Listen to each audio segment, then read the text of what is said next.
तो कैसे हैं आप लोग। आज हम लोग नया चैप्टर पढ़ेंगे जिस चैप्टर का नाम है बायोटेक्नोलॉजी एंड इट्स एप्लीकेशन। तो जैसा कि मैं हमेशा बोलता हूँ कि कोई भी चैप्टर पढ़ने से पहले हम ये जान लेते हैं ये चैप्टर पढ़ना क्यों है, इसकी इम्पोर्टेंस क्या है, या फिर ले लो इम्पोर्टेंस कहाँ ले लो, तुम बोर्ड एग्जाम में ले लो या फिर अपने कॉम्पिटिटिव एग्जाम में, नीट के एग्जाम में ले लो। एक मिनट जरा रुकना।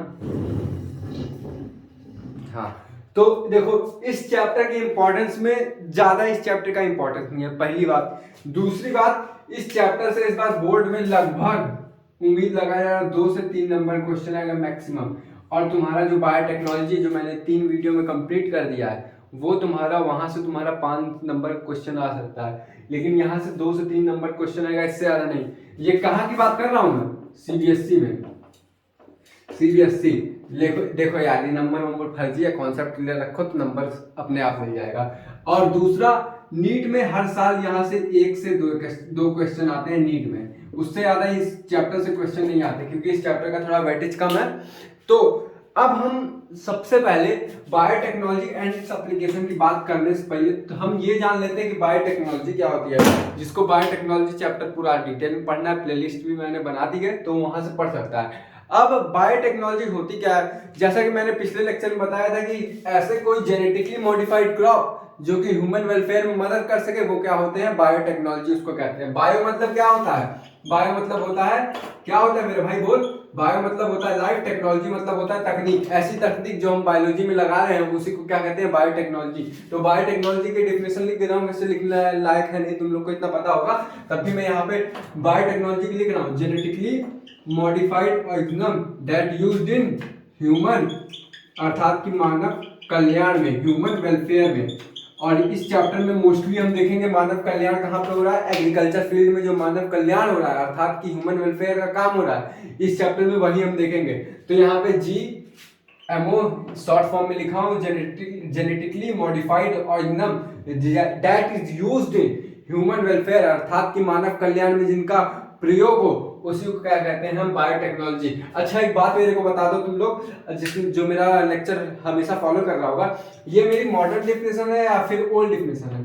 अरे मेरे भाई मॉडर्न डेफिनेशन है, जिसने वीडियो नहीं देखा पुराना वाला, मतलब बायोटेक्नोलॉजी का फर्स्ट चैप्टर नहीं देखे हो तो वो भाई देख लो, बहुत अच्छा मैंने बनाया, डिटेल में समझाया। और जिसको लग रहा है कि मुझको चैप्टर वाला आ गया है वो मेरा क्या करे कि 1 शॉट देख ले। 1 शॉट में मैंने 1 घंटे में पूरा चैप्टर कंप्लीट किया, लेकिन मेन बात बताया हूँ तो वो पढ़ने नहीं पड़ेगा क्योंकि मैं बहुत ज्यादा स्पीड में बोल रहा हूँ। तो ये हमारी क्या है, मॉडर्न डिफिनेशन है।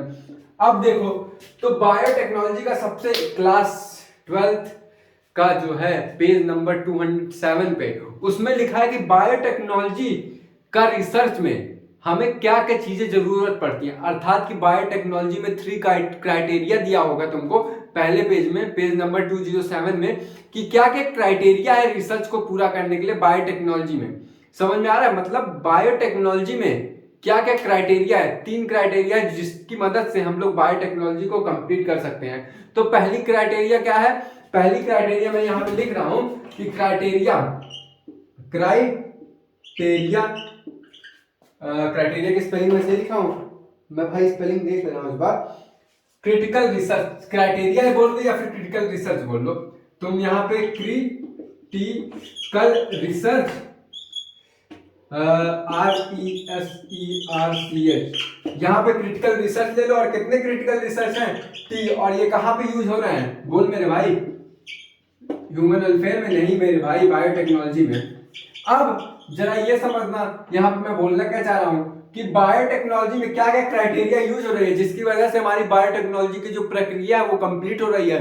तो पहला है कि बायोटेक्नोलॉजी पूरा करने के लिए हम किसी भी माइक्रोब्स को, माइक्रोब्स मतलब तुम्हारे बैक्टीरिया हो गए, फंजाई हो गए, कुछ भी हो गए बे, उसी को क्या बोलते हैं माइक्रोब्स, या फिर किसी एंजाइम को, और वो एंजाइम कैसा होना चाहिए, प्योर होना चाहिए, उसको ध्यान से सुनना, उसको एक हम प्रॉपर क्रिटिकल टेम्परेचर दे रहे हैं, ठीक है, प्रॉपर क्रिटिकल टेम्परेचर हम दे रहे हैं। और वो क्रिटिकल टेम्परेचर किसको देना है, तुम कॉमन सेंस लगाओ कि कोई भी एंजाइम ऑर्गेनिज्म है, ऑर्गेनिज्म को ही हम यहाँ पे माइक्रोब्स बोल रहे हैं, या फिर कोई प्योर एंजाइम है, उसको वर्क करने के लिए तुमको एक प्रॉपर टेम्परेचर देना पड़ेगा। इतनी बात समझ आ रहा है, जैसे कि मान लो कोई इंजाइम लिए बॉडी के अंदर, जो मेरा ऑर्गेनिज्म एंड पॉपुलेशन चैप्टर पढ़े होंगे उनको पता होगा, इंजाइम जैसे हमारी बॉडी में है, समझते हैं ना, जैसे ये हमारी बॉडी में कोई इंजाइम है, उस इंजाइम को वर्क करने के लिए एक प्रॉपर टेम्परेचर चाहिए और वो टेम्परेचर इस इंजाइम के हिसाब से होना चाहिए। अगर टेम्परेचर इससे ज्यादा हुआ तो तुम्हारा इंजाइम प्रॉपर वर्क नहीं करेगा, अगर टेम्परेचर इससे कम हुआ तब भी तुम्हारा इंजाइम प्रॉपर वर्क नहीं करेगा। इतनी बात समझ में आ गई। अब पहले पॉइंट पे आ जाओ। तो हम वहां पे क्या बोला गया है एनसीईआरटी के क्रिटिकल रिसर्च में, पहला पॉइंट ये है कि तुम अपने किसी भी माइक्रोब्स को, यानी कि बैक्टीरिया, फंजाई या फिर किसी प्योर एंजाइम को एक ऐसा कैटलिस्ट दो। अब तुम ये बोलोगे कैटलिस्ट क्या होता है, तो कैटलिस्ट भी जरा समझ लो। कैटलिस्ट क्या होता है ना, कैटलिस्ट। अब कैटलिस्ट क्या होता है जरा ये समझना। कैटलिस्ट ये होता है जो हमारे एंजाइम की स्पीड को मतलब एंजाइम का जो स्पीड है उसको बूस्टअप कर दे। अब बूस्टअप मतलब क्या होता है, सबको पता होगा कि तेज कर दे। कैटलिस्ट की वजह से देखो, मान लो ये तुम्हारा एंजाइम हुआ, ठीक है, एंजाइम हुआ, अगर ये एंजाइम 1 मिनट में मान लो 100 प्रोडक्ट बना दे रहा है, ठीक है, लेकिन अगर हम कैटलिस्ट डाल देंगे तो एंजाइम का जो फंक्शन होगा ना वो और फास्ट हो जाएगा। मतलब ये एंजाइम अगर 1 मिनट में 100 काम कर रहा है, ठीक है, ये एंजाइम 1 मिनट में 100 काम कर रहा है, लेकिन जैसे ही यहाँ पे कैटलिस्ट हम लोग डाल देंगे, कैटलिस्ट डालने के बाद भाई यहाँ पे 2 जीरो 3 जीरो और बढ़ा दो एंजाइम, तो कैटलिस्ट का फंक्शन क्या होता है, किसी भी रिएक्शन को बूस्टअप कर देना, अर्थात वो रिएक्शन है उसका स्पीड तेज कर देना। जैसे कि यहाँ पे 1100 प्रोडक्ट बन रहा था जब एंजाइम नहीं डाले थे, लेकिन जैसे ही हमने कैटलिस्ट डाला यहाँ पे प्रोडक्ट जो है कितना बन गया, 1 10 100 1000 10,000 लाख 1 लाख प्रोडक्ट बन रहे हैं। अब तक 100 बन रहे थे, लेकिन अब जैसे तुमने कैटलिस्ट डाला तो तुम्हारे कितने प्रोडक्ट हो गए, 1 लाख प्रोडक्ट हो गए। तो पहला डेफिनेशन क्या है, हम उसको क्या करेंगे, प्रोवाइड करेंगे। ये लिखते जाना, वी प्रोवाइड, अर्थात कि हम उसको प्रोवाइड करेंगे क्या, कैटलिस्ट प्रोवाइड करेंगे। और वो कैटलिस्ट कैसा होगा, बेस्ट होगा। अब तुम बोलोगे कि बेस्ट कैसा, मतलब बेस्ट क्या बोल रहे हो भाई, कैटलिस्ट बोल दो सीधे। तो एनसीईआरटी में लिखा है बेस्ट कैटलिस्ट, ठीक है मेरे भाई। अब बेस्ट कैटलिस्ट क्या बोल रहे हो, तो मेन बात है कि बायोटेक्नोलॉजी में हम क्या करते हैं, मॉडिफाई करते हैं जेनेटिकली। तो अगर कैटलिस्ट रहेगा तो वो बायोटेक्नोलॉजी का पार्ट नहीं रहेगा, लेकिन बेस्ट कैटलिस्ट तभी बन सकता है जब उसको हम कहीं ना कहीं मॉडिफाई कर सकें। तो वही कहा है कि पहले हम क्या करेंगे, किसी भी माइक्रोब्स को या फिर प्योर एंजाइम को हम क्या करेंगे, बेस्ट कैटलिस्ट प्रोवाइड करेंगे, अर्थात कि ऐसा कैटलिस्ट प्रोवाइड करेंगे जिसके अंदर हमने जेनेटिकली मॉडिफाई किया हो। पहला पॉइंट समझ में आ गया। तो पहला पॉइंट एनसीईआरटी से रीडिंग में लगा दे रहा हूं, जरा तुम लोग अच्छे समझ लेना। Providing the best catalyst in the form of improved organism usually are microbes or pure enzyme। तो इस पे क्या बोलने की कोशिश कर रहा है कि हम अपने माइक्रोब्स को या फिर प्योर एंजाइम को एक ऐसा कैटलिस्ट देंगे, अर्थात कि ऐसा बेस्ट कैटलिस्ट देंगे जो कि इंप्रूव्ड फॉर्म में रहेगा। इंप्रूव्ड कैसे होगा मेरे भाई, with the help of biotechnology, क्योंकि बायोटेक्नोलॉजी की मदद से हम उसके जीन में चेंज करेंगे। तो बेस्ट कैटलिस्ट वो तभी बनेगा जब हम उसके अंदर इंप्रूवमेंट करेंगे। Providing best catalyst to improve in यहाँ पे इन लिख दो, इंप्रूव्ड वो जो वहां पे डेफिनेशन लिखी गई है उसको मत जाना। Provide best catalyst in improved form to microbes और प्योर एंजाइम। ये भाई मैंने बहुत मेहनत करके ये सेंटेंस का फ्रेमिंग किया है, क्योंकि जो तुम्हारे एनसीईआरटी में वो कहना क्या चाह रहा है और तुम समझ क्या रहे हो वो अलग आ जाएगा। तो यहाँ पे देखो सिंपली मैंने बहुत ही सिंपल लैंग्वेज में यहाँ पे लिखा है कि हम ऐसा कैटलिस्ट प्रोवाइड करेंगे जो कि बेस्ट होगा। और बेस्ट कैसे होगा, क्योंकि हम उसके प्रोवाइडिंग बेस्ट कैटलिस्ट इन इम्प्रूव्ड फॉर्म, अर्थात कि उसको इम्प्रूव करेंगे किसकी मदद से, बायोटेक्नोलॉजी की मदद से उसको इम्प्रूव करेंगे।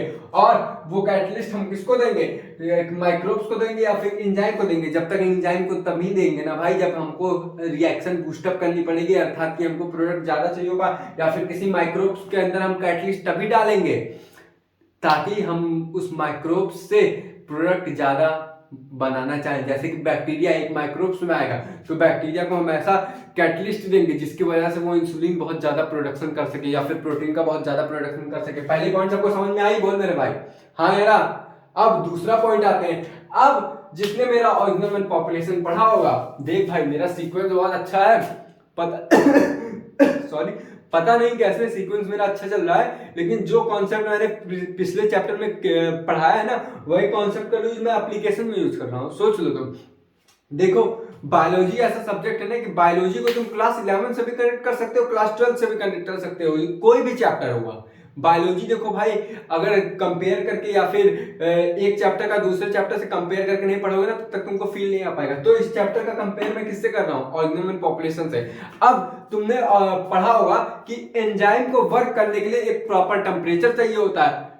टेम्परेचर को यहाँ पे क्या बोल दिया है कि ऑप्टिमम कंडीशन चाहिए। ऑप्टिमम कंडीशन मतलब होता है भाई ऑप्टिमम टेम्परेचर। तो दूसरा पॉइंट क्या है कि हम उसको क्रिएट करेंगे, अर्थात कि हम उसका बनाएंगे क्रिएटिंग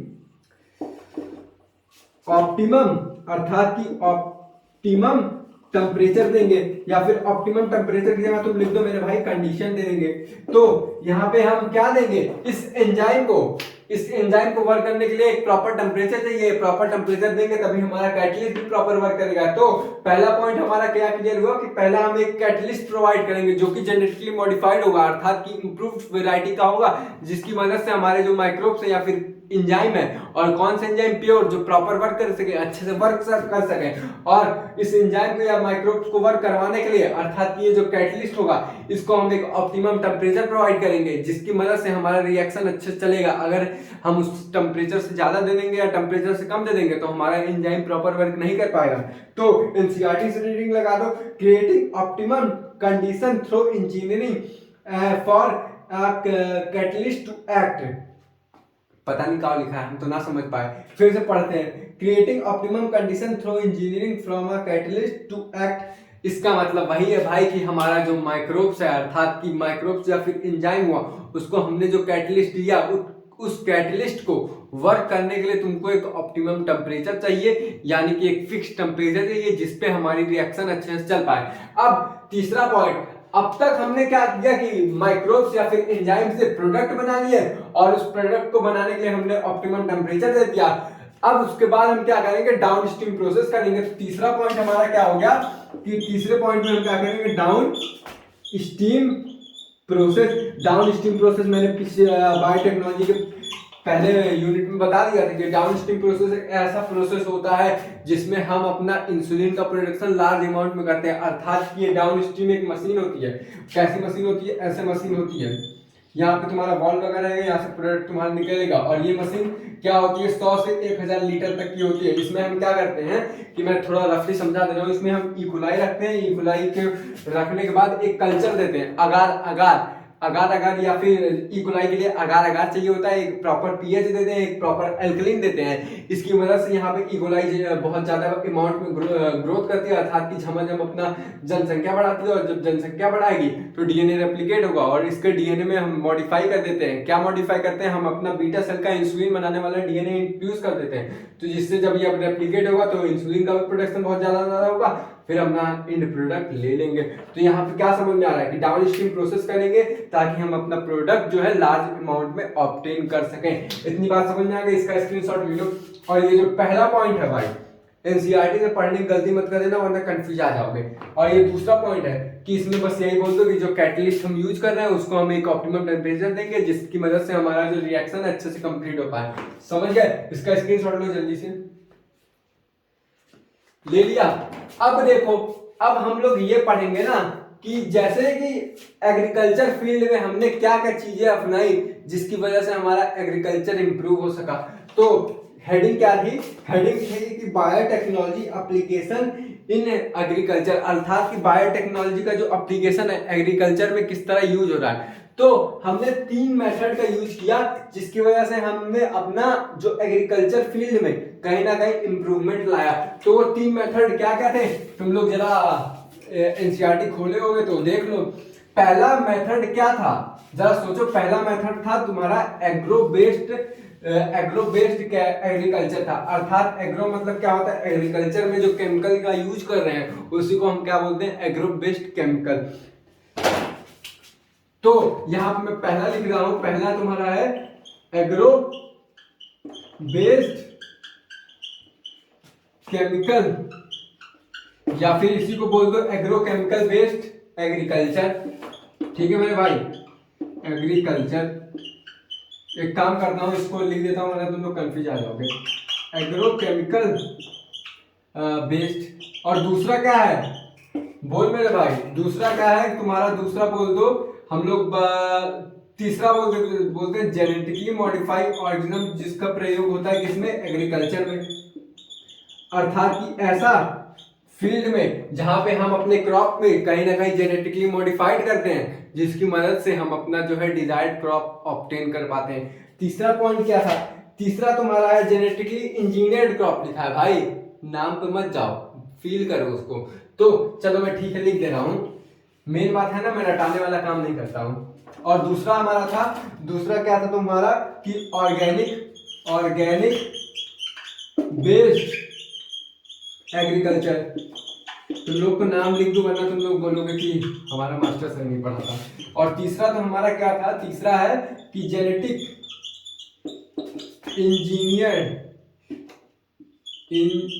इंजीनियरिंग बेस्ड क्रॉप। अब इसको थोड़ा डिटेल में समझते हैं हम लोग कि एग्रो बेस्ड, एग्रो मतलब क्या होता है? एग्रीकल्चर। एग्रीकल्चर में हम अपना केमिकल यूज कर रहे हैं, उसी को क्या कहते हैं? Agro based agriculture. जरा इसको डिटेल में समझो कि हम लोग अपने फील्ड में, अर्थात कि हम लोग अपने खेत में ऐसा खाद यूज कर रहे हैं, अर्थात कि पेस्टिसाइड और इंसेक्टिसाइड यूज कर रहे हैं जिसमें केमिकल होता है, उसी को हम क्या बोलते हैं? Agrochemical based agriculture. अब ऑर्गेनिक बेस्ड क्या होता है? अर्थात कि हम अपना बायो पेस्टिसाइड या फिर बायो फर्टिलाइजर यूज कर रहे हैं। अब ये बायो फर्टिलाइजर और बायो पेस्टिसाइड क्या होता है? जैसे कि तुम्हारा गोबर हुआ, नेचुरल, अर्थात इसमें नेचुरल चीजें आती है, और इसमें क्या आएगा? यूरिया, पोटास वोटास आ जाता है, ये जो तुम्हारा है केमिकल है। अब तुम्हारा जेनेटिकली इंजीनियर्ड क्रॉप, इस टॉपिक पे हमारा पूरा चैप्टर बेस्ड है, बायोटेक्नोलॉजी एंड एप्लीकेशन का। तो थोड़ा जल्दी में सुन लो कि ऐसे क्रॉप जिसमें हम कहीं ना कहीं जेनेटिकली मॉडिफाइड करते हैं, फिर उसके बाद हम अपना डिजायर्ड क्रॉप प्राप्त कर लेते हैं, और उस क्रॉप को ज्यादा नुकसान भी नहीं होता। अब किस तरह से नहीं नुकसान होता? क्योंकि वो क्रॉप पेस्ट रेजिस्टेंस हो जाते हैं और इंसेक्ट रेजिस्टेंस हो जाते हैं, जिसकी वजह से जब कोई खाने आता है तो खा नहीं पाता है। तो यहाँ पे हम फिर से एक बार समझ लेते हैं कि एग्रो बेस्ड जहाँ पे हम केमिकल्स का यूज करते हैं, और ऑर्गेनिक में जहाँ पे हम नेचुरल चीजों का यूज करते हैं, और जेनेटिकली में हम अपने प्लांट के डीएनए में कुछ ऐसा मॉडिफाई करते हैं जिसकी मदद से हम अपना डिजायर्ड क्रॉप की प्राप्ति कर लेते हैं। इतनी बात समझ में आ गई? इसको छाप लो। अब हम देखते हैं कि ग्रीन रिवॉल्यूशन में क्या हुआ था, क्योंकि ग्रीन रिवॉल्यूशन पहली क्रांति थी, हरित क्रांति। तो हम लोग जानते हैं कि ग्रीन रिवॉल्यूशन में क्या हुआ था, क्योंकि ये तुम्हारा जो तुम्हारा जेनेटिकली इंजीनियर्ड क्रॉप के नीचे ही तुम्हारा लाइन होगा, वहां लाइन में लिखा होगा कि ग्रीन रिवॉल्यूशन में क्या हुआ था। तो ग्रीन रिवॉल्यूशन में एक हरित क्रांति थी, ग्रीन रिवॉल्यूशन। अब देखो ग्रीन रिवॉल्यूशन में क्या हुआ था ना कि ग्रीन रिवॉल्यूशन एक हरित क्रांति थी। अब इसमें क्या किया गया था ना कि हम ग्रीन रिवॉल्यूशन में एक ऐसा समय था जहां पे हमारा जो क्रॉप का ना प्रोडक्शन है वो ट्रिपल हो गया था। तो इस रिवॉल्यूशन में क्या हुआ था? हम अपना ट्रिपलिंग, यहां पे मैं लिख दे रहा हूं, ट्रिपलिंग दी प्रोडक्शन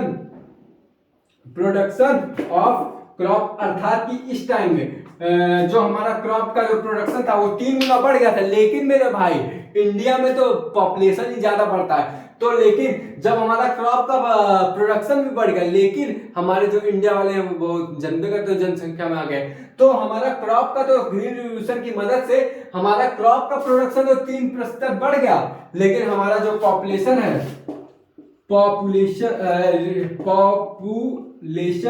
पॉपुलेशन जो है उससे ज्यादा बढ़ गया। अब उससे ज्यादा जब पॉपुलेशन बढ़ गया तो हमारा क्रॉप कम करने, पॉपुलेशन बढ़ गया तो हमारा क्रॉप की जनसंख्या मतलब क्रॉप की कमी होने लगी।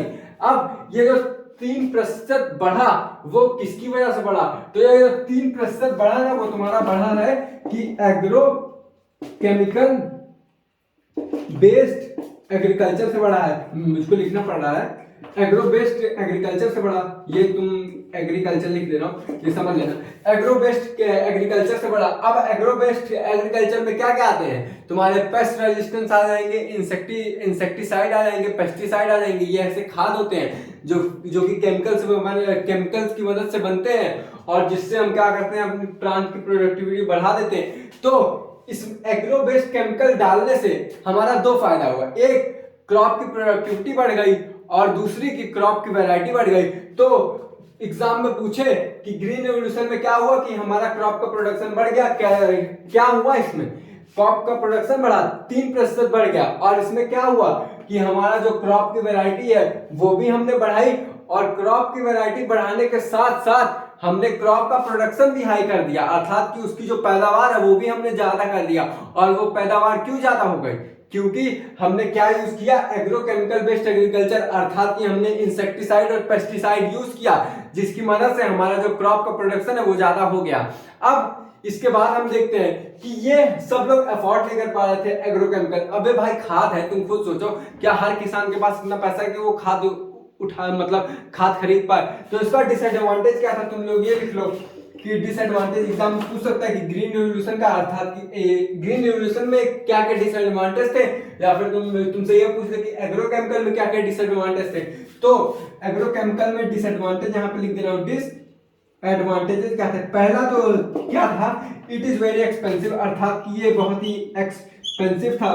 और दूसरा ये क्या करता था, जो तुम्हारा सॉइल की फर्टिलिटी थी ना वो डिक्रीज कर देता है। क्यों डिक्रीज करता था, कैसे डिक्रीज करता था, ये तुम्हारे सिलेबस में नहीं है, लेकिन बस इतना जानो कि जब किसी चीज को तुम एक्सेस अमाउंट में करने लगोगे ना तो वो कहीं ना कहीं तुमको घाटा देगी। जब तुम फर्टिलाइजर को डाल रहे हो ज्यादा से ज्यादा, तुम सोच रहे हो कि हम अपने खेत में प्रोडक्शन बढ़ा दे प्लांट का, तो तुम सोचोगे ज्यादा से ज्यादा खाद डालें। तो जब ज्यादा से ज्यादा खाद डालोगे तो तुम्हारा कहीं ना कहीं जो सॉइल की फर्टिलिटी है टाइम टू टाइम डिक्रीज होती जाएगी। तो मैं यहाँ लिख दे रहा हूं कि सॉइल की फर्टिलिटी जो है डिक्रीज हो जाएगी। अब सॉइल की फर्टिलिटी तो डिक्रीज होगी मेरे भाई, लेकिन जब वो सॉइल में जाएगा तुम्हारा खाद, तो वही सॉइल की जो रूट्स हैं वो फर्टिलिटी को अब्सॉर्ब करें, मतलब वो जो तुम क्या केमिकल्स डाले उसी को अब्सॉर्ब करेंगे। तो एक टाइम ऐसा आएगा कि तुम्हारे प्लांट में टॉक्सिक हो जाएगा, क्योंकि जो केमिकल होता है वो टॉक्सिक ही होता है कहीं ना कहीं। तो तुम्हारे जो टॉक्सिक मटेरियल है वो भी प्लांट में आएंगे और अल्टीमेटली तुम खाओगे तो टैब हो जाओगे। तो पहला डिसएडवांटेज ये था कि ये बहुत ज्यादा एक्सपेंसिव था। कितना, टू एक्सपेंसिव, बहुत ज्यादा एक्सपेंसिव था। किसके लिए, किसानों के लिए। और दूसरा ये क्या करता था, तुम्हारे सॉइल की फर्टिलिटी भी खराब कर देता था। और तीसरा ये तुम्हारा जो प्लांट है उसकी जो वैरायटी है वो भी कम कर देता, वैरायटी जो है इंप्रूव्ड करता था। लेकिन एक टाइम ऐसा आता था कि कभी कभार ऐसा देखा गया कि तुम्हारा जो एक्सेस अमाउंट में तुम डाल दे रहे हो तुम अपने सॉइल में फर्टिलाइजर, तो प्लांट एब्जॉर्ब कर ले रहे हो और प्लांट तुम्हारा जो होता है टॉक्सिक में कन्वर्ट हो जाता है, जिसकी वजह से जब हम प्लांट को खा रहे हैं तो हम मर जा रहे हैं। अब तुम इसका तो डिसएडवांटेज देख लिए, अब थोड़ा ओरली तुम लोग केमिकल बेस्ड का, थोड़े केमिकल एग्रीकल्चर जो फील्ड है उसका थोड़ा डिसएडवांटेज समझ लो, और वो कहीं ज्यादा चला नहीं ये समझ लो। क्योंकि देखो वो तो एक्सपेंसिव नहीं है, वो उसका एडवांटेज है कि जो तुम्हारा ऑर्गेनिक बेस्ड एग्रीकल्चर है वो तुम्हारा एक्सपेंसिव नहीं है, क्योंकि गोबर वोबर किसानों घर में किसानों घर में तुम्हारे गाय वाय रहते हैं तो वो गोबर डाल के छिड़क देते हैं, तो उसमें देखो तुम्हारी वैरायटी भी इंप्रूव हो रही है और एक्सपेंसिव भी नहीं है। लेकिन उसका डिसएडवांटेज ये है ना कि वो तुम्हारा जब तुम डालोगे तो तुम्हारा प्रोडक्शन ज्यादा हाई नहीं होगा, अर्थात कि वो तुमको क्वालिटी तो देगा लेकिन क्वांटिटी नहीं देगा। तो इसका डिसएडवांटेज ये है कि तुमको क्वांटिटी नहीं देगा, क्वालिटी भले दे देगा तुम्हारा। कौन सा, ऑर्गेनिक बेस्ड एग्रीकल्चर तुम्हारी क्वालिटी दे देगा लेकिन क्वांटिटी नहीं देगा। क्वालिटी दे देगा क्योंकि वो नेचुरल चीजें हैं, तो नेचुरल जब एब्जॉर्ब करेगा और वो तुमको नुकसान भी नहीं करेगा और सॉइल की फर्टिलिटी भी बढ़ाएगा नेचुरल वाली चीजें, लेकिन वो तुम्हारा क्वांटिटी अर्थात कि लार्ज अमाउंट में नहीं देगा। और हम क्या चाहते हैं कि हमको ज्यादा से ज्यादा प्रोडक्शन हो सके, तो और वो ज्यादा से ज्यादा प्रोडक्शन किसकी वजह से होगा, जेनेटिकली इंजीनियर्ड क्रॉप एग्रीकल्चर की मदद से होगा। इतनी बात सबको समझ में आ गई, इसमें कुछ स्क्रीनशॉट ले लो। चल मेरे भाई, टिक टिक टिक। अब हम लोग ये समझते हैं कि जेनेटिकली इंजीनियर्ड क्रॉप में हम लोग क्या करते हैं। तो ओरली सुन लो अभी, फिर उसके बाद तुमको मैं बताऊंगा कि जेनेटिकली इंजीनियर्ड क्रॉप से क्या क्या फायदे होते हैं। तो सबसे पहले हम ये क्या समझते हैं, जेनेटिकली इंजीनियर्ड क्रॉप एग्रीकल्चर। ठीक है, जेनेटिकली इंजीनियर्ड क्रॉप एग्रीकल्चर में क्या होता है कि हम अपने क्रॉप को जेनेटिकली मॉडिफाई कर देते हैं, जिसकी मदद से हम अपना क्रॉप की प्रोडक्शन हाई कर लेते हैं। और साथ में अब प्रोडक्शन कैसे हाई होगा कि वो तुम्हारा पेस्ट रेजिस्टेंस हो या फिर इंसेक्ट रेजिस्टेंस हो, और वो तुम्हारा किसी भी एबायोटिक फैक्टर से लड़ सके, या फिर तुम्हारा सॉइल की फर्टिलिटी ना गायब हो। वरना अगर सॉइल की फर्टिलिटी तुमको गायब करनी रहती तो तुम्हारा एग्रो बेस्ड है ना भाई गायब करने के लिए, तुम क्या करें, जेनेटिकली मॉडिफाइड क्रॉप का यूज करोगे, अर्थात कि तुम बायोटेक्नोलॉजी का काहे तुमको जरूरत पड़ गई। तीसरा, वो क्या करता है, तुम्हारा न्यूट्रिशन वैल्यू बढ़ा देता है। जेनेटिकली मॉडिफाइड क्रॉप तुम्हारे जो प्लांट में न्यूट्रिशन वैल्यू भी बढ़ा देता है, और साथ में तुम्हारा जो पोस्ट हार्वेस्टिंग लॉस होता है वो भी नहीं होने देता। तो अब हम इसको डिटेल में समझते हैं कि जब तुम्हारा जेनेटिकली मॉडिफाइड क्रॉप हो जाएगा, अर्थात जो तुम्हारा क्रॉप है, क्रॉप जो है वो तुम्हारा जेनेटिकली मॉडिफाइड क्रॉप हो जाएगा, तो उसकी वजह से तुमको क्या क्या फायदे मिलेंगे जरा वो देख लो पहले। तो पहला फायदा ये मिलेगा कि वो टॉलरेट कर लेगा, अर्थात कि वो सहन कर लेगा, टॉलरेट कर लेगा क्या, एबायोटिक फैक्टर को। अब एबायोटिक क्या होता है, जिसने ऑर्गेनिक पॉपुलेशन पढ़ा होगा इसको पता होगा, लेकिन जो चैप्टर ये यहाँ से देखना चाह रहा है मेरे यूट्यूब चैनल से उसको तो पता रहना चाहिए। तो ए मतलब क्या होता है, एबायोटिक मतलब क्या होता है, absence of living. A for absence, biotic मतलब लिविंग, एब्सेंस ऑफ लिविंग, जहां पे मतलब लिविंग थिंग्स ना हो उसी को क्या बोलते हैं, एबायोटिक। बायोटिक मतलब लिविंग, एबायोटिक मतलब नॉन लिविंग, सिंपली तुम ये समझो। अब जो तुम्हारा जेनेटिकली मॉडिफाइड क्रॉप होगा उसके अंदर ऐसी क्षमता रहेगी कि वो टॉलरेट कर लेगा एबायोटिक फैक्टर को। अब इस एबायोटिक फैक्टर में क्या क्या आ सकते हैं, कोल्ड आ सकता है, ड्रॉट्स आ सकते हैं। अब ड्रॉट्स क्या होते हैं, जो दरारें पड़ती हैं। तीसरा क्या होता है, हीट को भी सहन कर लेता है, और जैसे तुम्हारा हैवी रेन हो गया, हैवी रेन को भी सहन कर लेगा, हैवी रेन। अब यहां से तुमको ये पहला पॉइंट क्लियर हो गया, ये पहला पॉइंट है कि अगर हमारा क्रॉप जेनेटिकली मॉडिफाइड हुआ तो उसके अंदर क्या क्या चेंज होंगे ये जानो। पहला चेंज क्या होगा कि वो टॉलरेट कर लेगा एबायोटिक फैक्टर्स को, और एबायोटिक फैक्टर में तुम्हारा कोल्ड आ सकता है, ड्रॉट्स आ सकता है, हीट आ सकता है, या फिर हैवी रेनफॉल आ सकते हैं। अब तुम्हारा दूसरा पॉइंट, पहला पॉइंट तो तुमको समझ में आ गया कि ये टॉलरेट कर लेगा एबायोटिक फैक्टर। दूसरा ये तुम्हारा क्या करेगा कि दूसरा तुम्हारा ये पेस्ट रेजिस्टेंट क्रॉप बना लेगा। तो दूसरा पॉइंट मैं लिख दे रहा हूं, मैं बुक में इसलिए देखा हूं, तुम लोग ये मत समझना कि मुझको याद नहीं है, कुछ लोग समझ लेते हैं जो एक्स्ट्रा ऑर्डिनरी रहते हैं। तो बुक में मैं इसलिए देखा ताकि मैं तुमको पॉइंट वाइज सीरीज में बता सकूं, वरना मुझको पांचों पॉइंट याद है लेकिन सीक्वेंस में अभी मैं इधर उधर कर दूंगा तो तुम लोग हड़क जाओगे। तो पहला तुम्हारा क्या है, पेस्ट रेजिस्टेंट। दूसरा क्या है, पेस्ट रेजिस्टेंट क्रॉप बना सकते हैं। पेस्ट मतलब क्या होता है, जो पेस्टिसाइड होते हैं, अर्थात कि कीड़े मकोड़े रहते हैं, पेस्ट रेजिस्टेंट क्रॉप बना लेते हैं ये लोग। जब जेनेटिकली मॉडिफाइड करोगे तो उसके अंदर पेस्ट रेजिस्टेंट क्रॉप में मतलब कि हम जेनेटिकली मॉडिफाइड तभी करते हैं जब हमारा पेस्ट रेजिस्टेंट क्रॉप हमको चाहिए होता है, अर्थात कि उस पर्टिकुलर इंसेक्ट से उस प्लांट को कोई हार्म ना पहुंचे, उसी को क्या कहते हैं, पेस्ट रेजिस्टेंट क्रॉप। और ये पेस्ट जो होता है ना पर्टिकुलर होता है, ऐसा नहीं है कि सारे पेस्ट से तुमको बचाएगा। देखो कुछ प्लांट को कुछ ही इंसेक्ट खाते हैं, ऐसा नहीं है कि सब इंसेक्ट सारे प्लांट को खाते हैं या फिर सारे इंसेक्ट एक ही प्लांट को खाते हैं, ऐसा नहीं होता। कुछ पर्टिकुलर प्लांट को कुछ पर्टिकुलर इंसेक्ट आके खाते हैं, तो इस पर्टिकुलर इंसेक्ट के लिए यहाँ पे पेस्ट यूज कर दिया गया, अर्थात कि इस पेस्टिसाइड में वही इंसेक्ट आएंगे जो उस पर्टिकुलर प्लांट को खाएंगे, तभी हम उसको उस पर्टिकुलर जेनेटिकली मॉडिफाइड करेंगे। जेनेटिकली मॉडिफाइड हम हर चीज के हिसाब से नहीं कर सकते, अर्थात मेरे कहने का ये मतलब है कि जो जेनेटिकली मॉडिफाइड क्रॉप है ना वो हम किसी पर्टिकुलर चीज के लिए कर पाएंगे। ऐसा नहीं है कि तुम चाहोगे कि इसमें सारी क्वालिटी आ जाए, सारी क्वालिटी नहीं आएगी, लेकिन उस क्रॉप के लिए जो चीज फायदेमंद होगा वो जरूर आ जाएगा। तो पहला पॉइंट हमारा था कि ये टॉलरेट कर लेता है एबायोटिक फैक्टर को, और दूसरा कहता है इसकी मदद से हम अपना पेस्ट रेजिस्टेंट क्रॉप बना पाते हैं, अर्थात कि जो तुम्हारा क्रॉप है उस पे जो उस पर्टिकुलर क्रॉप को जो इंसेक्ट तुम्हारे खाते हैं वो तब नहीं खा पाएंगे। तो तभी उस पर्टिकुलर क्रॉप को याद रखना, उस पर्टिकुलर क्रॉप को जो इंसेक्ट खाते हैं वही नहीं खा पाएंगे, समझ में आया। तभी तुम्हारा पेस्ट रेजिस्टेंट क्रॉप है, अर्थात ये पर्टिकुलर इंसेक्ट के लिए डाला जाता है कि जो प्लांट को वो इंसेक्ट खा रहा है उसी के इंसेक्ट को बचाने के लिए हम ऐसा जेनेटिकली मॉडिफाइड करेंगे, अर्थात कि वो उसको ना खा पाए। अब तुम्हारा 2 पॉइंट होगा, और तीसरा पॉइंट क्या है कि हम इससे पोस्ट हार्वेस्ट लॉस को बचा सकते हैं। तो यहाँ पे मैं लिख सकता हूं कि पोस्ट हार्वेस्ट लॉसेस को बचा सकते हैं। अब ये पोस्ट हार्वेस्ट लॉसेस क्या होते हैं, जैसे कि तुमने कभी कभार देखा होगा कि जब हम अपना आलू काटते हैं या फिर टमाटर काटते हैं तो हम देखते हैं बहुत ज्यादा आलू सड़ जाते हैं या बहुत ज्यादा टमाटर सड़ जाते हैं। तो वो जो तुम्हारा लॉस हो रहा है हार्वेस्ट के बाद, अर्थात कि पोस्ट मतलब बाद में, हार्वेस्ट मतलब जो तुम काट रहे हो, लॉस मतलब जो तुम्हारा नुकसान हो रहा है। तो पोस्ट हार्वेस्ट लॉस जो तुम्हारा हो रहा है, जैसे कि तुमने टमाटर काटा, तुम देखते हो टमाटर बहुत ज्यादा सड़ जाते हैं, तो जो तुम्हारा टमाटर सड़ रहा है ना वो तुम्हारा हार्वेस्ट लॉस होता है, पोस्ट हार्वेस्ट लॉस होता है, तो उसी को ये प्रिवेंट करता है। तो यहाँ पे पोस्ट हार्वेस्ट लॉस को क्या करता है, प्रिवेंट लिख लो, यहाँ पे पोस्ट हार्वेस्ट लॉस को ये प्रिवेंट करता है। अब तुम्हारा 3 पॉइंट हो गया, और चौथा पॉइंट तुम्हारा क्या है, चौथा पॉइंट तुम्हारा मेरे भाई ये है कि जो तुम्हारा सॉइल की फर्टिलिटी रहती है उसको ये मेंटेन करके रखता है। अर्थात कि जब हम किसी भी प्लांट को जेनेटिकली मॉडिफाइड करेंगे तो उसकी मदद से तुम्हारा जो सॉइल की फर्टिलिटी है वो बनी रहेगी। तो ये क्या करता है कि it help us to maintain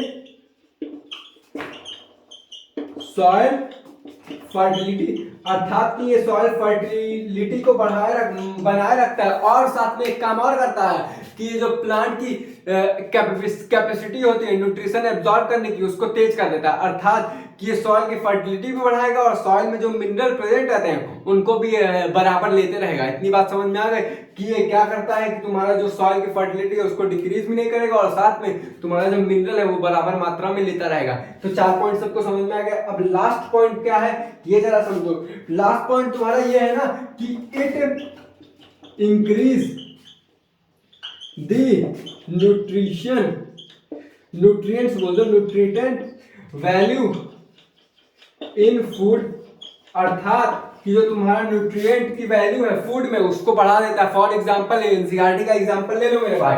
NCERT में क्या दिया है कि तुम्हारा जो गोल्डन राइस है, राइस में क्या मैक्सिमम होता है, राइस में तुम्हारा क्या होता है कार्बोहाइड्रेट प्रेजेंट रहता है। सिंपल कॉम्प्लेक्स सिंपल, तुम्हारा जो राइस में तुम्हारा सिंपल कार्बोहाइड्रेट प्रेजेंट रहता है, लेकिन अगर तुम उसको कहीं ना कहीं जेनेटिकली मॉडिफाइड कर दोगे तो उसमें क्या क्वालिटी आ जाएगी कि राइस तुम्हारा क्या देने लगेगा विटामिन ए, और विटामिन ए की कमी से क्या होते हैं रिकेट्स होते हैं।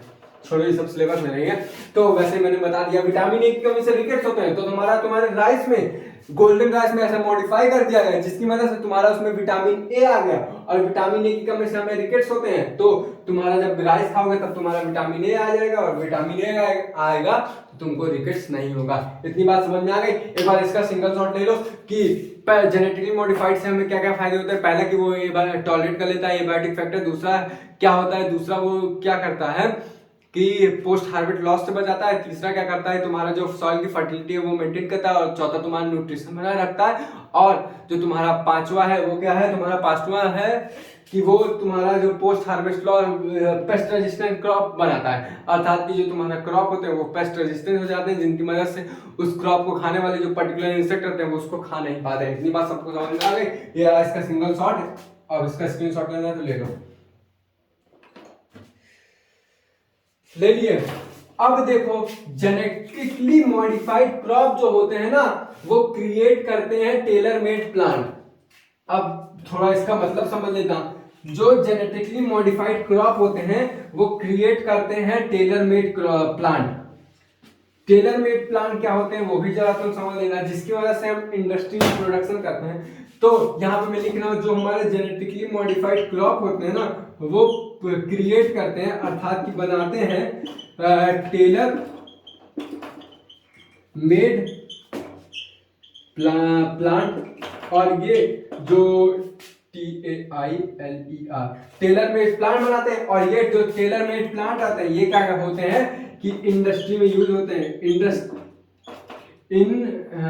इंडस्ट्रियल पर्पस के लिए यूज होते हैं। Industrial purpose PROPER used, industrial purpose के लिए यूज होते हैं। थोड़ा मैं स्पेलिंग पे ध्यान लगाऊं क्योंकि मेरे बहुत सारे दोस्तों ने बोला कि स्पेलिंग पे ध्यान दे भाई।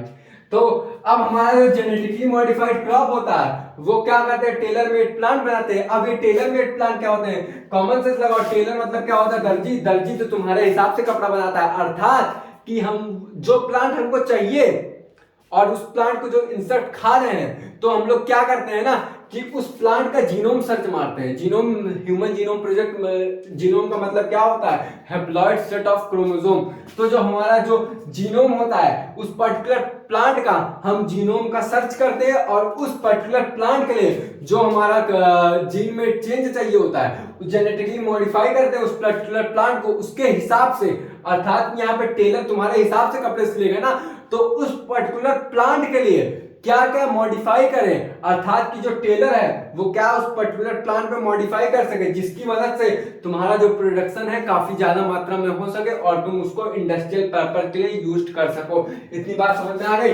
फिर से इसको सुन लो एक बार, इंपॉर्टेंट है ये, काफी लोग छोड़ देते हैं कि जो तुम्हारा जेनेटिकली मॉडिफाइड क्रॉप होता है उसकी मदद से हम क्या करते हैं क्रिएट करते हैं, बनाते हैं, टेलर मेड प्लान बनाते हैं और उस टेलर मेड प्लान की मदद से अर्थात कि जो हमारा जो प्लांट रहता है उसका हम जीनोम सर्च मारते हैं, अर्थात कि उसके जीनोम को हम पहले एनालाइज करते हैं, फिर उसके अंदर कुछ मॉडिफिकेशन करते हैं जिसकी मदद से हम उस पर्टिकुलर प्लांट के लिए ऐसा जीन बनाते हैं, अर्थात कि उसके अंदर ऐसा मॉडिफाई करते हैं जेनेटिकली जिसकी मदद से वो हमें बहुत सारा प्रोडक्शन दे सके और उसको क्या कर सके, हम इंडस्ट्रियल पर्पस के लिए यूज कर सके। इतनी बात समझना, आगे इसको स्क्रीनशॉट लेना ले लो। बोलते बोलते साला बतलाने लगता हूं मैं।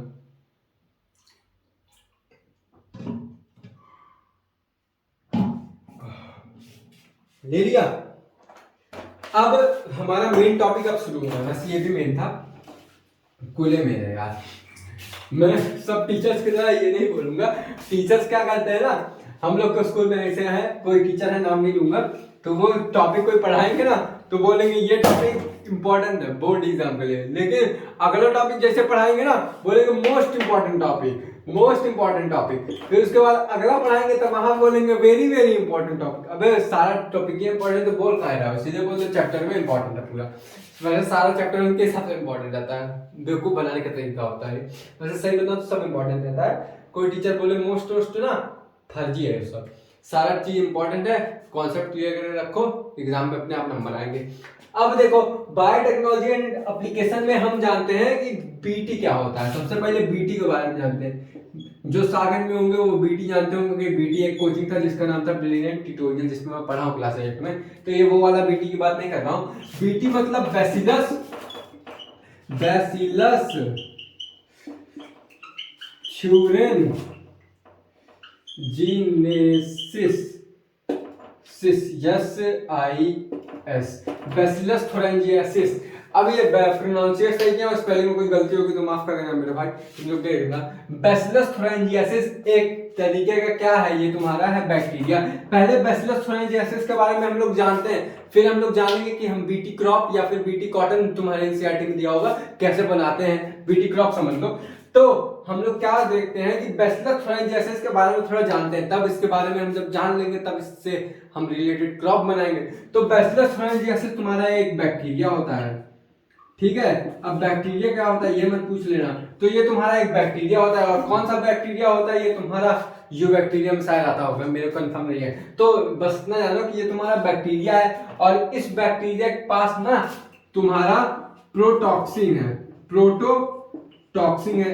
प्रोटोटॉक्सिन क्या है, प्रोटीन है। अब तुम बोलोगे प्रोटोटॉक्सिन प्रोटीन का मतलब क्या हुआ, प्रोटो मतलब पहला, प्रोटो मतलब पहले, टॉक्सिन अर्थात कि वो ऐसी टॉक्सिन है, मतलब कि ऐसा जहर है जो एक्टिवेट नहीं है उसके पास, तो इसके पास प्रोटोटॉक्सिन होता है। किस बैक्टीरिया के पास, बैसिलस थोरेंजिएसिस, और ये हम क्या करते हैं प्लांट में इंट्रोड्यूस कर देते हैं जिसकी मदद से, वैसे अभी मत सुनो, तो अभी ये इतना जानो कि ये अभी इसलिए बता रहा हूँ क्योंकि तब मजा नहीं आएगा।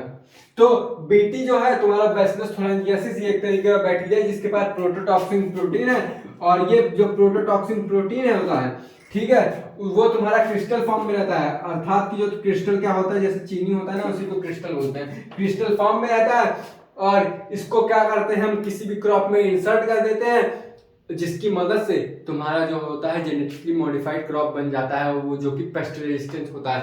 तो और इस जो बीटी थोरेंजिएसिस अर्थात कि बैसिलस थोरेंजिएसिस के पास क्राइजीन होता है, क्राइजीन, और ये क्राइजीन क्या बनाता है, प्रोटीन बनाता है। अब तुम थोड़ा डिटेल में ले लो मेरे भाई, अब प्रोटीन बनाता है, और वही जो प्रोटीन होता है वही क्या होता है, प्रोटोटॉक्सिन होता है, अर्थात कि वो टॉक्सिन की पहली वाली अवस्था होती है जो कि क्या होती है, क्रिस्टल फॉर्म में रहती है। क्योंकि मेरे भाई पहले डीएनए बनेगा, फिर आरएनए बनेगा, फिर ही ना प्रोटीन बनेगा, और जो डीएनए का ही एक टुकड़े को जीन बोलते हैं, समझ में आया, जिसपे एक कैरेक्टर लिखा होता है। इतनी बात समझ में आ गई, इसको स्क्रीनशॉट ले लो खट्टे से, ले लिया। अब इस बीटी क्रॉप का एग्जांपल ले लो, बीटी क्रॉप से हम क्या बनाते हैं, BT cotton, cotton, BT corn, BT BT लगाते जाओ मेरे भाई, बीटी कॉर्न, बीटी फलाने, बीटी ढमकाने, सब लिखते जाओ। अब हम जानते हैं कि हम अपना बीटी क्रॉप कैसे बनाते हैं और इससे क्या प्रभाव पड़ता है जो इंसेक्ट पे, ठीक है, वो भी हम जानते हैं कि इंसेक्ट पे क्या प्रभाव पड़ता है और बीटी क्रॉप हम कैसे बनाते हैं। लेकिन बीटी क्रॉप बनाने से पहले हम ये जानते हैं कि इसका इंसेक्ट पे प्रभाव क्या पड़ता है। तो ये जो तुम्हारा बीटी मतलब बैसिलस थ्रोएंजियासिस है, ये जो तुम्हारा होता है ना, ये इसका जो स्पोरोजिनस स्टेज होता है, अर्थात कि ऐसी अवस्था जिसमें वो स्पोर फॉर्म में रहे। और जब स्पोर फॉर्म में तुम्हारा कोई चीज रहेगा ना, यानी कि हम लोग मिले तो जाइगोट फॉर्म में, तो जाइगोट फॉर्म तुम्हारा डेवलपिंग फॉर्म होता है, अर्थात कि उसमें तुम्हारा ग्रोथ होता है। तो इसकी जो स्पोर फॉर्म होती है, अर्थात कि स्पोर SPORE स्पोर स्टेज होती है, ये कौन सी स्टेज होती है, ये ग्रोथ वाली स्टेज होती है, अर्थात कि इस स्टेज में ये तुम्हारा ग्रोथ होता है। और इसके पास क्या रहता है, इसके पास क्या रहता है मेरे भाई, प्रोटोटॉक्सिन रहता है। अब ये प्रोटोटॉक्सिन क्या होता है, ये प्रोटोटॉक्सिन होता है कि ये तुम्हारा प्रोटीन होता है, और कौन सा प्रोटीन होता है, क्रिस्टल फॉर्म में होता है। यहाँ पे CRY लिख दूं, क्रिस्टल फॉर्म में, क्रिस्टल फॉर्म में प्रोटीन रहता है। तो इस प्रोटोटॉक्सिन अर्थात कि ये जो तुम्हारा क्राई प्रोटीन है, ये क्राई प्रोटीन क्या रहेगा, एक जीन रहेगा, और उस जीन का नाम क्या है, क्राई जीन है। इस क्राई जीन को हम क्या करेंगे, प्लांट के डीएनए में इंट्रोड्यूस करेंगे, ठीक है। अब इस जब क्राई जीन को हम प्लांट के डीएनए में इंट्रोड्यूस कर देंगे, तो उस जो प्लांट को कोई भी इंसेक्ट खाने आएगा तो मर जाएगा। अब जरा अच्छे समझना इसको, ये जो क्राई प्रोटीन है, ये तुम्हारा हम जब प्लांट पे डालेंगे तो जैसे ही कोई इंसेक्ट उसको ईट करेगा, व्हेन इंसेक्ट, यहां पे मैं सेंटेंस का फॉर्मेशन नहीं करूंगा, इंसेक्ट ईट। अब वो कौन कौन से इंसेक्ट होंगे ये भी जरा लिख लो, लाइडोप्टेरन्स,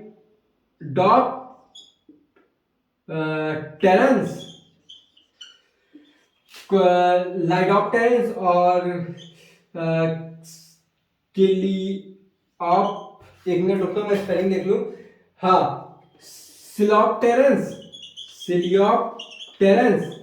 और ये जो तुम्हारा तीसरा है डिप्टेरन्स, अर्थात कि ये तुम्हारे लाइकोप्टेरन्स है या सिलियोप्टेरन्स है या डैप्टेरन्स है, ये जो इंसेक्ट होते हैं, ये इंसेक्ट की प्रजातियां हैं, स्पीसीज हैं। तो ये इंसेक्ट अगर उस पर्टिकुलर प्लांट को, ये जो भी क्रॉप, वो यहाँ पे बीटी प्लांट की बात कर, बीटी कॉटन की बात कर रहे हैं, तो बीटी कॉटन ये है तुम्हारा, ठीक है। ये जो बीटी कॉटन है, ये पर्टिकुलर इंसेक्ट जो है, लाइकोप्टेरन्स, सिलियोप्टेरन्स, डैप्टेरन्स।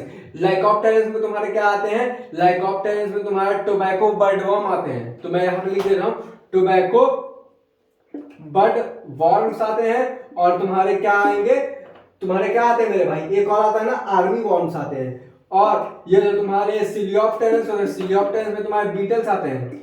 और ये तुम्हारा डिप्टेरन्स है, इसमें तुम्हारे फ्लाइज आते हैं और तुम्हारे मॉस्किटो आते हैं। ये तुमको याद करना पड़ेगा, इसके लिए कोई ट्रिक नहीं है।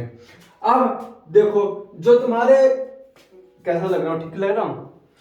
अब जो तुम्हारे बीटी क्रॉप रहते हैं, इनके पास एक स्पोरोजिनस स्टेज रहती है, अर्थात की स्पोर वाली अवस्था रहती है जिसमें ग्रोथ करते हैं। और इनके पास क्या रहता है कि प्रोटोटॉक्सिन रहता है। प्रोटोटॉक्सिन तुम्हारा क्या होता है, एक ऐसा प्रोटीन होता है जो क्रिस्टल फॉर्म में रहता है, जो कि टॉक्सिक रहता है, लेकिन वो बैक्टीरिया के अंदर टॉक्सिक फॉर्म में नहीं रहेगा। अगर मेरे भाई बैक्टीरिया के अंदर ही वो टॉक्सिक फॉर्म में रहेगा तो बैक्टीरिया नहीं मर जाएगा, कॉमन सेंस लगाओ।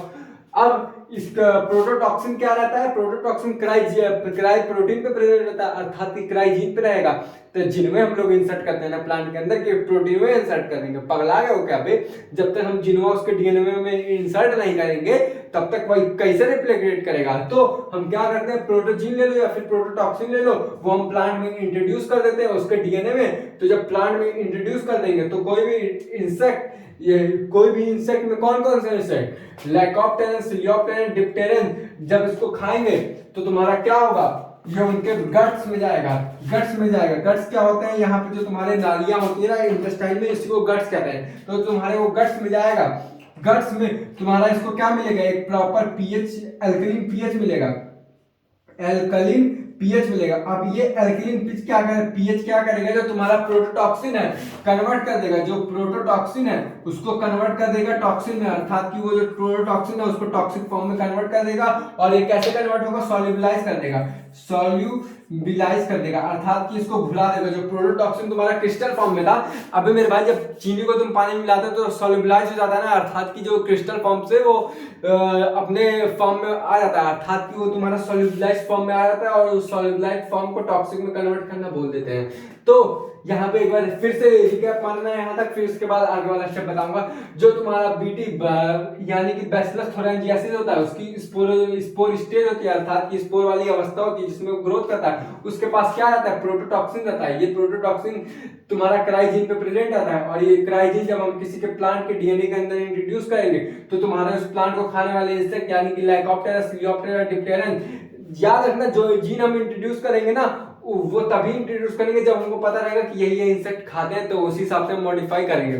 तो ये सारे इंसेक्ट जो इसको खाते हैं तो नहीं खा पाएंगे, और जैसे ही ये इंसेक्ट इसको खाने जाएंगे तो इनके गट्स में जाएगा। इनके गट्स में जाने के बाद तुमको क्या मिलेगा, एक प्रॉपर एल्कलीन मिलेगा, एक प्रॉपर पीएच मिलेगा, जिसकी मदद से तुम्हारा ये सॉल्युबलाइज हो जाएगा। क्या सॉल्युबलाइज होगा, जो तुम्हारा प्रोटोटॉक्सिन रहेगा अर्थात जो प्रोटीन रहेगा क्रिस्टल फॉर्म में, वो तुम्हारा सॉल्युबलाइज होकर टॉक्सिक फॉर्म में कन्वर्ट हो जाएगा। उसके बाद ये जो तुम्हारा पहुंचेगा मिडगट में, मिडगट्स में। मिडगट्स क्या होता है, मिडगट्स तुम्हारा जो बीच का गट्स का बीच वाला पोर्शन रहता है ना, उसी को मिडगट्स बोलते हैं। मिडगट्स में जो तुम्हारा एपिथेलियल सेल रहेगा, एपिथेलियल सेल, जो तुम्हारा एपिथेलियल सेल रहेगा वो आउटर मोस्ट कवरिंग रहता है। एपी मतलब ऊपर, सीलियल मतलब कवरिंग होता है। एपिथेलियल सेल का जो कवरिंग है, एपी मतलब ऊपर होता है, याद रहे। ये जो स्किन होता है ना तुम्हारा, ये भी एपिथेलियल सेल का बना होता है। तो तुम्हारा ये क्या करेगा, जो तुम प्रोटॉक्सिन में कन्वर्ट हो जाएगा, अर्थात कि जो तुम्हारा प्रोटॉक्सिन है वो टॉक्सिक फॉर्म में कन्वर्ट हो गया, और जो टॉक्सिक फॉर्म में कन्वर्ट हो गया तो मिडगट के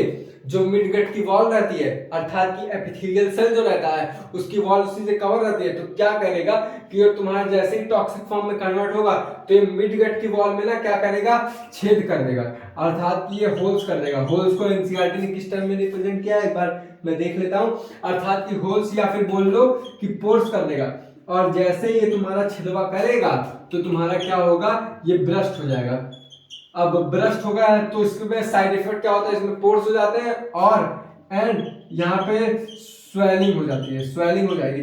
अभी मेरे भाई तुम खुद सोचो, जब तुम्हारे अंदर से कोई छेद करेगा तो तुम्हारा स्किन फूल नहीं जाएगा, अर्थात कि तुम्हारे जब वो तुम्हारे पोर्स बनाएगा, ये टॉक्सिक है, इसके मिडगट में जैसे जाएगा वहां पे छेदा बनाना शुरू कर देगा। जब छेदा तुम्हारा बनाएगा तो एपिथेलियल सेल तुम्हारा फूल जाएगा।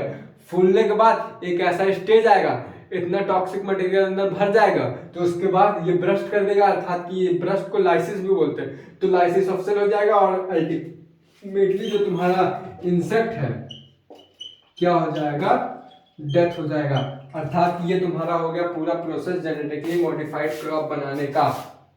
प्रोसेस नहीं हुआ, ये कैसे क्या होता है जब तुम अपने प्लांट को जेनेटिकली मॉडिफाइड कर देते हैं तो इंसेक्ट के साथ क्या होता है वो हमने पढ़ा। अब हम ये पढ़ेंगे कि हम कैसे इंट्रोड्यूस करते हैं। तो क्या इसका तुमको स्क्रीनशॉट लेना है तो ले लो मेरे भाई, बहुत मेहनत से लिखा हूं।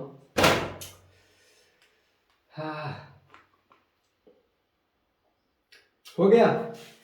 इसको क्या इसका रिवीजन करने की जरूरत है, बहुत बार बोल चुका। एक बार फिर से जो तुम्हारा बीटी क्रॉप होता है, बीटी बैसिलस थोरेंजियासिस होता है, उसकी स्पोरेजेनस स्टेज होती है, जो ग्रोथ स्टेज होती है, उसके पास क्या रहता है, प्रोटोटॉक्सिन।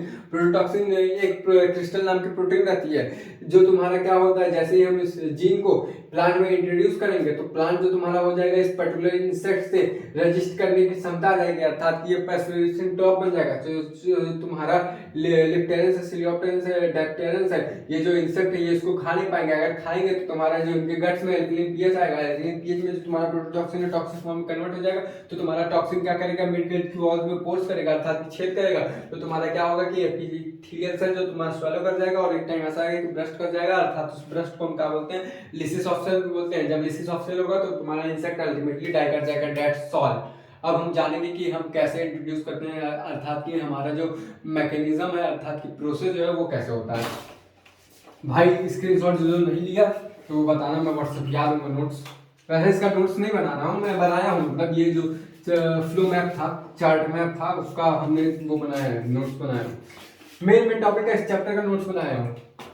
अब हम ये जानते हैं कि जो हमारा बीटी क्रॉप होता है, अर्थात कि बीटी जीन होता है, ये तुम्हारा जीन हुआ, ये तुम्हारा हो गया जेनेटिक मटेरियल हुआ। ये तुम्हारा जेनेटिक मटेरियल हम कैसे किसी प्लांट के अंदर इंट्रोड्यूस करते हैं ये देख लो। फिर कल का जो हमारा टॉपिक रहेगा ना वो रहेगा तुम्हारा पेस्ट रेजिस्टेंस क्रॉप रहेगा। 1 मिनट में टाइम देख लो। चलो मेरे भाई जल्दी से इसको जल्दी खत्म करते हैं। जो तुम्हारा जेनेटिकली मॉडिफाइड क्रॉप होगा, ठीक है, ये जेनेटिकली मॉडिफाइड क्रॉप को हम कैसे इंट्रोड्यूस करेंगे? ये किसका जेनेटिकली मॉडिफाइड डीएनए है? क्रॉप बोल दिया सॉरी मैं। ये जेनेटिकली मॉडिफाइड डीएनए किसका है? बीटी का है। तो मान लो ये बीटी है, अर्थात ये तुम्हारे बैक्टीरिया है। तो इस बैक्टीरिया से हम क्या करेंगे ना, पहले डीएनए मांगेंगे, बोलेंगे बैक्टीरिया भैया डीएनए, तो बैक बेच पाएगा।